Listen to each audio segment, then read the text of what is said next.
조국혁신당 국회의원 박은정입니다. 검찰개혁의 중대한 국면에 와 있습니다. 국회에서 지난 3월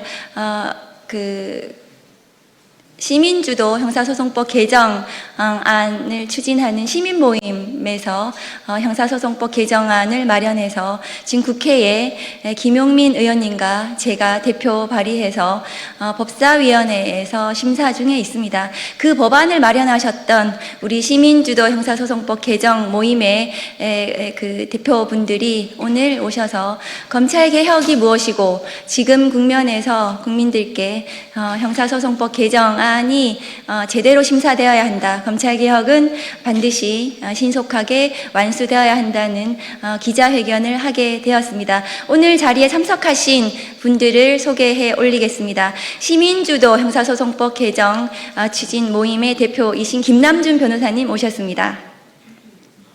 유승익 교수님 오셨습니다. 김필성 변호사님 소개해 드리겠습니다. 네, 그럼 기자회견문을 낭독하도록 하겠습니다.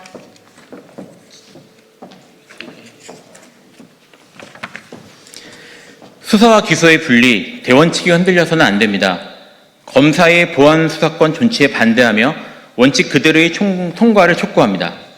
저희는 시민주도 형사소송법 개정 추진 모임입니다. 저희 모임은 법학자 7명과 변호사 5명, 모두 12명의 연구자가 수개월에 걸쳐 머리를 맞대고 수사와 기소의 완전한 분리라는 대원칙 위에 형사소송법 개정안을 마련했습니다.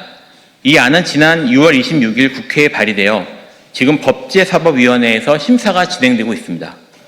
그런데 최근 검사의 보안 수사권을 존치시켜야 한다는 주장이 민주당 안팎에서 이어지고 있습니다. 오늘은 보안 수사권 일부 존치를 내용으로 하는 개정안이 발의되기도 했습니다. 사회적 약자를 보호하기 위한 예외가 필요하다는 취지입니다. 피해자를 두텁게 보호해야 한다는 그 마음에 이견이 있을 수 없습니다. 저희 역시 같은 마음으로 이 개정안을 만들었습니다. 그러나 바로 그렇기 때문에 분명히 말씀드립니다. 보안 수사권을 일부라도 남기는 것은 검찰개혁을 처음으로 되돌리는 문을 여는 일입니다. 두 가지 이유를 말씀드리겠습니다. 첫째, 검찰은 사건을 선택할 수 있게 됩니다. 검사는 2,500여 명, 수사경찰은 3만여 명입니다. 이 구조에서 검찰이 모든 사건을 보안 수사할 수는 없습니다. 결국 어떤 사건에 개입할지 검사 스스로 선택하게 됩니다. 그 선택이 어디로 향할지 우리는 이미 알고 있습니다. 정치적으로 민감한 사건, 언론이 주목하는 사건, 권력이 관심을 두는 사건, 과거의 표적 수사와 선별 수사는 바로 이 선택할 수 있는 권한에서 시작되었습니다. 예외의 목록이 아무리 정교해도 그 예외를 판단하는 것이 검사 자신인 한 예외는 얼마든지 넓어집니다. 둘째, 우리는 이미 그 전례를 보았습니다. 2022년 국회는 법률을 개정해 검찰의 직접 수사 범위를 6대 범죄에서 2대 범죄로 축소했습니다. 그러나 검찰은 시행령 개정만으로 그 범위를 사실상 되돌렸습니다. 이른바 검수원복입니다. 국회가 법률로 제한한 권한조차 검찰은 시행령 하나로 무력화했습니다. 그리고 그렇게 되살린 권한으로 무엇을 했습니까? 대통령 한 사람의 명예훼손 사건을 수사한다며 야당 정치인과 언론인을 포함한 3천여 명의 이름과 주민등록번호, 주소를 통신사로부터 일괄 수집했습니다. 당사자들은 7개월이 지나서야 그 사실을 통보받았습니다. 권한을 남겨두면 검찰이 그것을 어떻게 넓히고 어떻게 휘두르는지 국민은 이미 목격했습니다. 오늘 일부만 남기자는 그 일부가 내일 다시 전부가 될 것입니다. 검찰의 표적수사, 별건 압박수사에 망령이 되살아나 많은 국민의 인권은 짓밟히고 무고한 피해자들이 나올 것입니다. 검찰개혁은 어느 날 갑자기 시작된 것이 아닙니다. 검찰이 법이 정한 제도대로 권한을 행사하지 않고 자신들만의 이해관계에 따라 그 권한을 휘둘러 왔기 때문에, 그리고 끝내 스스로 바로잡지 못했기 때문에 국민이 직접 나선 것입니다. 그 수십 년 요구의 결론이 수사와 기소의 완전한 분리입니다. 이것은 협상의 여지가 있는 정책이 아니라 개혁의 전제입니다. 사회적 약자와 범죄 피해자 보호에 대한 깊은 우려와 걱정의 목소리를 누구보다 무겁게 받아들입니다.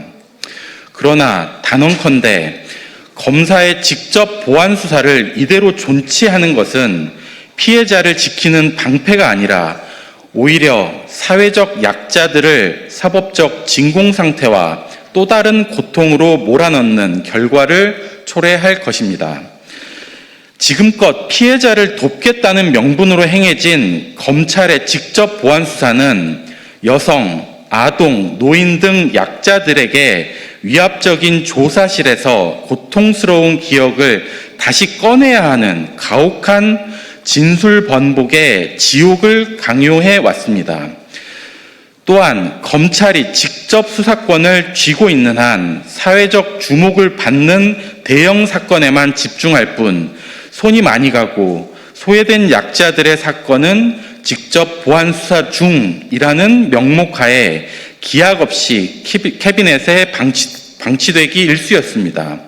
일선 경찰 역시 미진한 부분은 검찰이 알아서 하겠지라는 도덕적 해이에 빠져 수사의 완결성을 떨어뜨리는 악순환을 낳았습니다.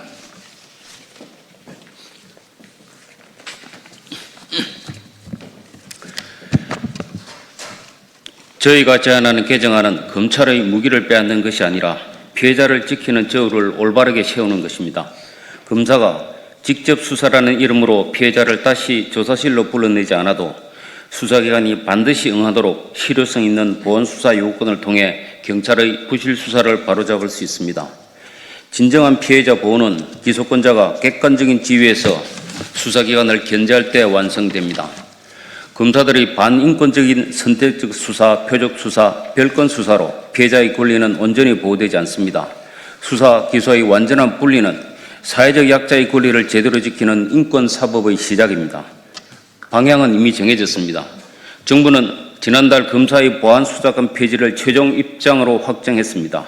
국회에는 그 원칙을 담은 법안들이 발의되어 심사가 진행 중입니다.